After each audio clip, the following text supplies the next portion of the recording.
मी समर्थ.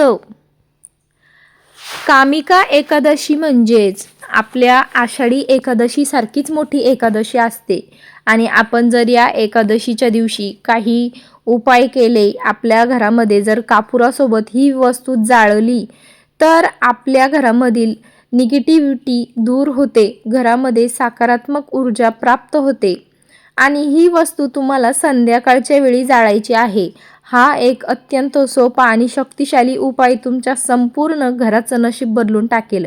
घरामध्ये वर्षानुवर्ष साचलेली सर्व प्रकारची नकारात्मक ऊर्जा आणि अलक्ष्मी एका क्षणामध्ये बाहेर काढून टाकेल.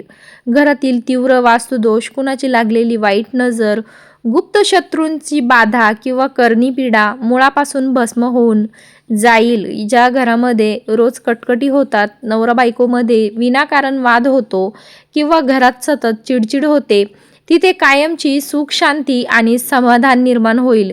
नवऱ्याच्या कामात, नोकरीत किंवा व्यवसायात येणारे सर्व मोठे अडथळे मुळापासून नष्ट होतील आणि त्यांच्या कमाईत अफाट वाढ होईल.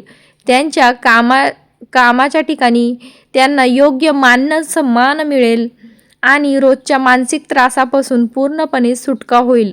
मुलांचं अभ्यासात लक्ष लागेल, त्यांचीही भरभराट होईल, प्रगती होईल आणि त्यांचं मन एकाग्रता होईल आणि बुद्धीमध्ये वाढ होईल. घरामध्ये पैशांची विनाकारण होणारी उधळपट्टी आणि आजारपणावर होणारा खर्च कायमचा थांबेल, ज्याच्यामुळे हातात पैसा टिकून राहील आणि घरामध्ये अखंड लक्ष्मीचा वास होईल. तुमचे कित्येक महिन्यापासून राखलेली कामं किंवा तुम्ही खूप प्रयत्न करतात आणि ऐन वेळेला ते कामं अडकून जातात, अशी कामंसुद्धा तुमची पूर्ण होतील. फक्त हा सोपा उपाय करायचा आहे तुम्हाला. घरातील नेहमीची पूजा अर्चना पूर्ण झाल्यानंतर अगदी शांत चित्तेनं ही विधी करायची आहे.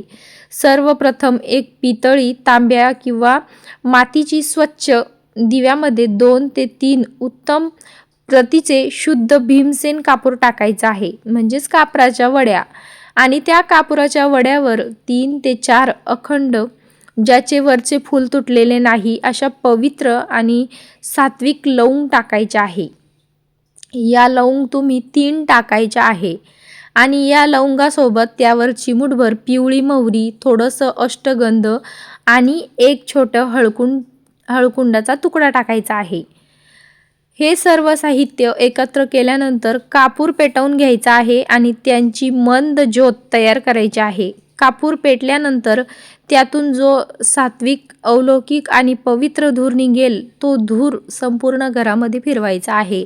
हा धूर घराच्या प्रत्येक कोपऱ्यामध्ये, हॉलमध्ये, बेडरूममध्ये, तिजोरीजवळ आणि स्वयंपाकघरात व्यवस्थित फिरवून घ्यायचा आहे. विशेष घराच्या मुख्य दरवाजावर आणि उंबरठ्याच्या आसपास हा धूर आवर्जून फिरवायचा आहे आणि विश्वासाने दाखवा, कारण आपल्या वास्तुशास्त्रानुसार घराच्या उंबरठ्याला हा बाहेरची नकारात्मकता रोखून सर्वात मुख्य ऊर्जेचा दरवाजा मानला गेला आहे.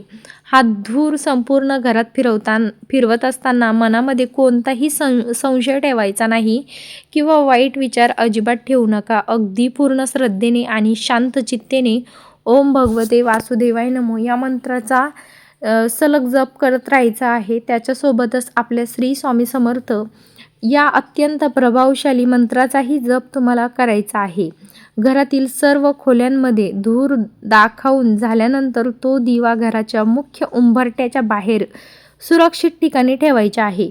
कापूर, लवंग आणि या पवित्र वस्तूंचा धूर घरातील सर्व दृष्टीशक्तींचा, वाईट विचारांचा आणि आजारपणाचा पूर्ण नाश करतो. यामुळे घरात एक विशिष्ट सकारात्मक ऊर्जेचा संचार होऊन साक्षात श्री हरी विष्णू आणि माता लक्ष्मीचा कायमचा आशीर्वाद प्राप्त होतो. घरातील सर्व पितृदोष शांत होऊन कुटुंबातील प्रत्येक सदस्याला उत्तम आरोग्य, दीर्घायुष्य आणि समृद्धीचा सुखी लाभ होतो. आज आहे कामिका एकादशी. संध्याकाळी हा उपाय अत्यंत निष्ठेने आणि पूर्ण विश्वासाने करा आणि स्वतः तुमच्या आयुष्यात होणारा चमत्कार, सकारात्मक बदल या गोष्टींचा अनुभव घ्या. आणि अत्यंत प्रभावी उपाय आहे हा. तुमच्या जवळच्या नातेवाईकाला, मित्रपरिवाराला आणि सर्व नातेवाईकांना तुम्ही हा उपाय नक्की शेअर करा आणि कमेंटमध्ये श्री स्वामी समर्थ लिहायला विसरू नका.